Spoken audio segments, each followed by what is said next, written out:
Hello what's up everybody, welcome back to another discussion. आज के इस वीडियो में मैं एक अनोखे टॉपिक पर बात करूंगा। हाल ही में आप सबने सुना होगा कि डोनाल्ड ट्रंप ने कुछ ऐसा कह दिया है जिससे पूरी दुनिया के जो पॉलिटिकल सर्कल्स हैं उसमें हलचल मच गई है। अब देखिए, ट्रंप साहब कोई साधारण इंसान नहीं है। जब वो बोलते हैं तो हर शब्द का एक वजन होता है। तो बात यह है कि प्रेसिडेंट इलेक्ट डोनाल्ड ट्रंप ने कनाडा के प्रधानमंत्री जस्टिन ट्रूडियो से मुलाकात के दौरान एक बयान दिया जिसने कनाडा के साथ पूरी दुनिया को चौंका दिया। उन्होंने मजाकिया अंदाज में या फिर शायद गंभीरता से ये कहा, अगर कनाडा को अमेरिका के ट्रैफिक से इतनी समस्या है तो उन्हें अमेरिका का 91 स्टेट या फिर 91 राज्य बन जाना चाहिए। सोचिए, ये जो बात है वो किसी देश के प्रधानमंत्री से कही जाए तो उसको कैसा महसूस होगा। तो हुआ ये है कि जो जस्टिन ट्रूडियो है कनाडा के प्रधानमंत्री, ट्रंप से मिलने गए थे। वे मार ए लोगो में मिलने गए थे जो कि डोनाल्ड ट्रंप का एक प्राइवेट रिजॉर्ट है। अब ये कोई साधारण मुलाकात भी नहीं थी। ट्रूडो वहां पर गए थे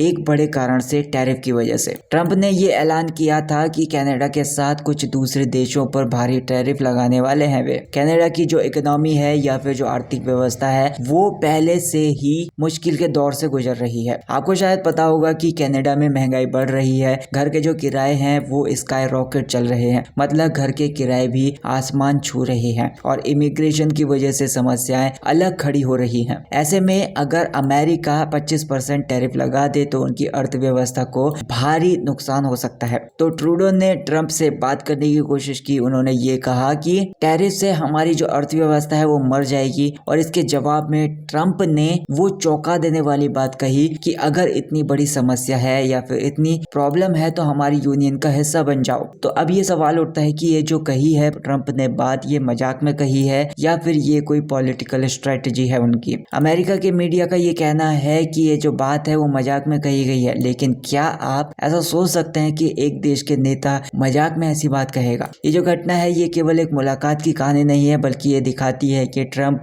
किस तरीके से अपनी शक्ति का प्रदर्शन करते हैं। उन्होंने इस मुलाकात के बाद भी जस्टिन ट्रूडियो की कोई तारीफ नहीं की, और जब इस पूरी बातचीत की जानकारी मीडिया में लीक हुई तो ये साफ हो गया कि ट्रंप अपनी बातों से कनाडा पर दबाव बनाना चाहते थे। तो अब बात कर लेते हैं कि कनाडा के पास ऑप्शंस क्या हैं। कनाडा इस सिचुएशन से कैसे निपटेगा? देखिए, कनाडा के पास अमेरिका जैसा पॉलिटिकल या फिर इकोनॉमिक पावर नहीं है। उनका अमेरिका के साथ जो व्यापार है वो सरप्लस है, जो लगभग $50 बिलियन का है। ये उनकी अर्थव्यवस्था के लिए एक मजबूत पिलर है या फिर एक बड़ा सहारा है। लेकिन अगर टैरिफ लग जाएगा तो ये जो सरप्लस है काफी हद तक कम हो जाएगा। कनाडा के लिए चैलेंज ये है कि वो ट्रंप की पॉलिसीज का सामना कैसे करें, और क्या वो अमेरिका के खिलाफ खड़ा हो सकता है या फिर उसे झुकना पड़ेगा। भारत और ट्रंप की पॉलिसीज हैं, अगर हम इनके बारे में बात करें तो हमें भी ट्रंप की पॉलिसीज से सावधान रहना होगा। भारत और अमेरिका के बीच में अच्छे व्यापारिक और स्ट्रेटेजिक संबंध हैं, लेकिन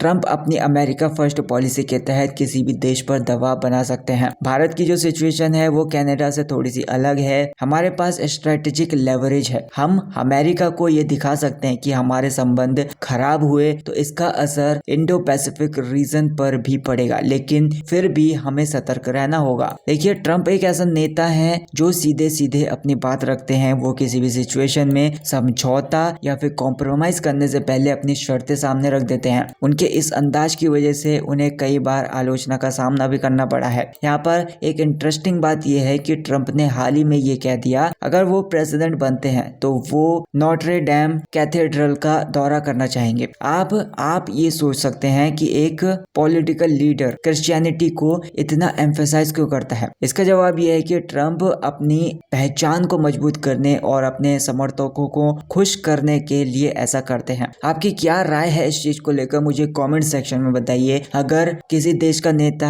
आपके देश के नेता से ये कह दे कि आप हमारी यूनियन का हिस्सा बन जाएं, तो आपको कैसा लगेगा? क्या ये बात स्वीकार करने योग्य है या फिर ये एक प्रकार का अपमान है? आप जो कुछ भी सोचते हो उस चीज को लेकर मुझे कमेंट सेक्शन में जरूर बताइए, और अगर आपको ये वीडियो पसंद आई तो वीडियो को लाइक कर देना, चैनल को सब्सक्राइब कर देना। Thank you so much for watching this video.